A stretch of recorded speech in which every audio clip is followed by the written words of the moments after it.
Merry Christmas! Merry Christmas! All right, so I've had a lot of people ask me if I decorate for Christmas like I do for Halloween. And I do. And two, if I watch a Christmas movie every day like I do for Halloween. And I do.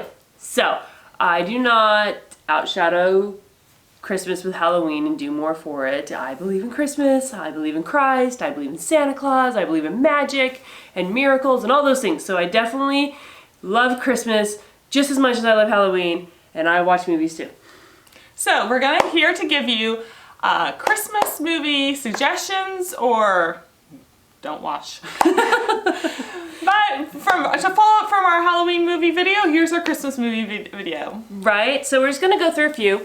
Right, and we have stacks. There we go, because we always have stacks of movies. But we're just gonna hit on a few like we did for Halloween, and I'll try to do better. I haven't been being good at posting what I'm watching.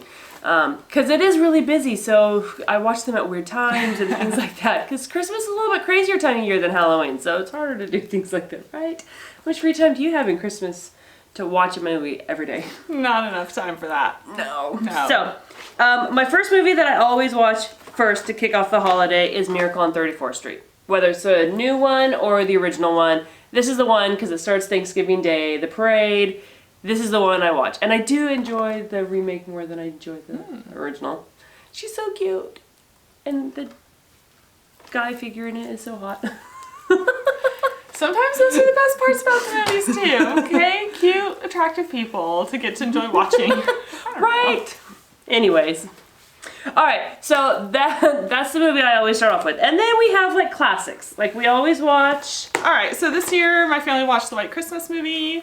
I don't even remember when we picked this up. And I'm like, oh my goodness, we haven't even ever watched it. So we pulled it out yesterday, we watched it, I watched it with the kids. And we had a good time watching it. It was a cute story. I feel like this is like the pre-Hallmark movie.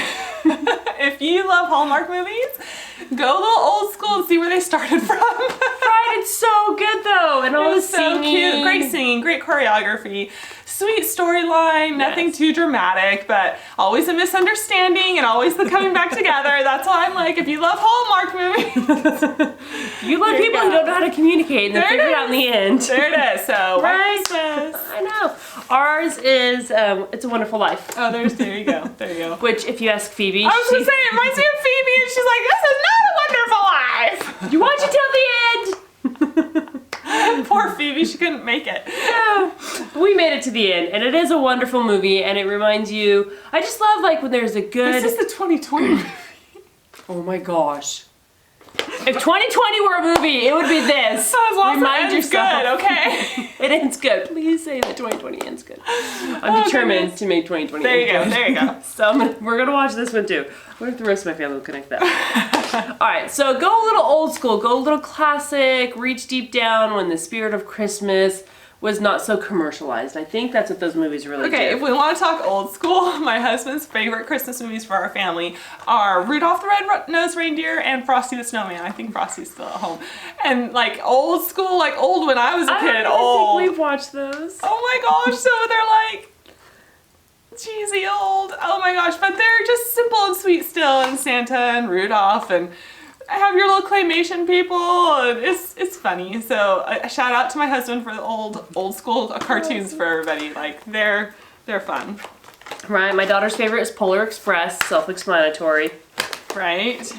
Let's see. There's like silly ones like Home Alone and what do you got? The Peanuts movie. Woo-hoo. It's silly.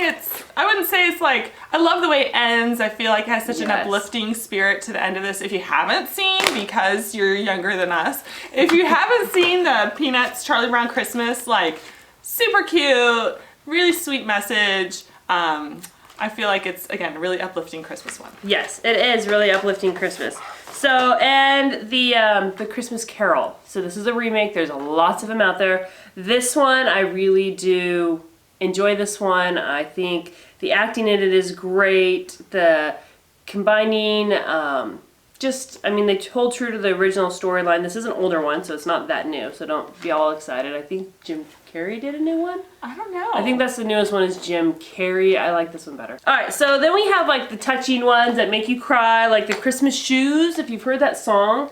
The Christmas shoes. Yes. There's a whole movie on it. Aww. So yes. It looks like it's not open, and I need to borrow it. And then I had the Christmas dress. So these are ones that I got this year to watch. Fun. So I show you my 2 new ones. We should get together and watch those. We should. It would be fun. So I'm excited to try this one out, and I know about the Christmas shoes.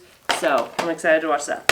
Okay, so on the topic of feel good, so Mr. Krueger's Christmas came out like forever ago. In the 80s. 1980, I checked it out. Right, and it was like re-released in 2005, and that was the year I had an almost Christmas baby, and we had some jaundice issues, so I stayed at home for lots of Christmas and watched this movie. So it's kind of like time warp for me to go back to that time. Super fun. It has Jimmy Stewart in it, which makes it even more fun to kind of relive that same character, kind of a guy, but he's really old now, and just a lonely old man. It's really sweet. It's a sweet story, really sweet, uplifting message. Right. So mine's in a big old weird envelope. I know. Mine's just the DVD, like in my cases, because it came in the big envelope. Yep. So I got to do my scary movie, right? So Gremlins, I watch it every Christmas. I'm not allowed to watch it during Halloween. My husband bans this movie. I mean, I guess my husband probably would too if he had that power, but this has been my favorite movie since I was like 4 years old. Now we know what's wrong with you. This is The Little Mermaid. I'd watch them back to back. So quick shout out to new digital movies that we are not holding. True. I love like Vudu and Amazon Prime. There's the Hallmark Channel. Like there's Netflix. There's other ways of streaming these things. So go ahead and go look up Christmas movies. Now, I will warn you, a lot of them are cheesy, or a lot of them are too modern, and the kids are fighting and bickering, and my kids are like, I don't want to watch that. I'm like, good, don't watch that, because I don't want to see it either. So sometimes it takes too long for the character arc to happen and the magic to begin, that it just kind of brings you down and bogs you down a little bit. So be aware of that. Sometimes they only have the same 10 actors in them over and over and over again. Hallmark! You watch movies like I do. I'm like, I've seen that one. Have I seen that one? I've seen both of them together in a movie. Right, but not this movie. It's really so funny. Or you're like, wait, maybe this is all the casting's done by a woman because the guys are hot. Right. Hallmark movies, seriously, you could tell they're total chick flicks because, like, you know, James Bond, the hot woman all the time, and James Bond, like, he's a good-looking guy, but he's not. Although Daniel Craig's pretty hot. But anyways, Daniel Craig is pretty hot. He's pretty. That's my husband. Hey. Anyway, but the Hallmark movies, like, I'm like, hey, I could be her. Like, she's curvy, she's not pencil thin or whatever, and that man, he is hot. Kudos to you, Walmart. That's why I watch you, even though you only have the one storyline. Right. Way to go, Hallmark. Because your 5 guys are rocking. Right, and let's not forget some of the other fun modern things. So I know Christmas Chronicles is really popular. I tried to watch it. We didn't make it through it.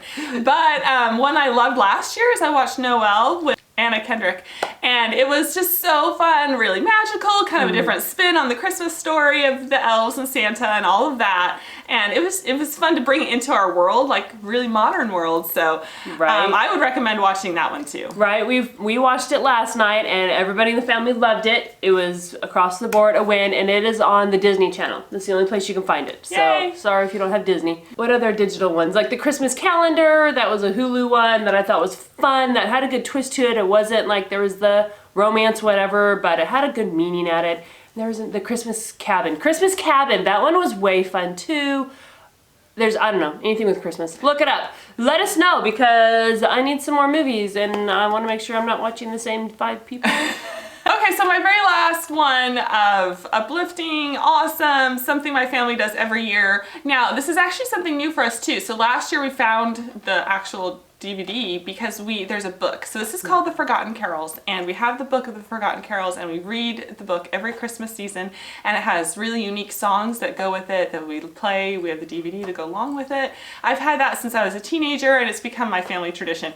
Now the DVD is a play, and where they took that story, the basic storyline, and turned it into like a play to see. Now it's a little different than the book, so it was really fun to watch it and see a little bit different take on it, and yet at the same time my kids still prefer the book, so they're like, when are we going to start reading The Forgotten Carols? So I guess the point is there's so many good things out there that are uplifting, that bring the spirit of Christmas, focus on Christ, still bring magic with it. that make you feel good and ready for Christmas with your kids. Right, and I think we need it this year. Like we did our gratitude tree. So I really felt like we needed to do something to highlight things that we can bring into our homes, bring into our families, that remind us that there's still magic and miracles out there, and to just uplift our homes like the gratitude tree did. So I was really looking for something to do that in the Christmas time of year. So I was like, time to bust out all the movies, find all those good feel-good things to just make us survive the last month of 2020. I will survive! All right, so we hope that everyone is going to have a very Merry Christmas and happy holidays, and that you have a wonderful season with your family and friends, and stay well and healthy. And we enjoy doing this with you and hanging out for the holidays. So don't forget to click like and subscribe, and we'll see you next time.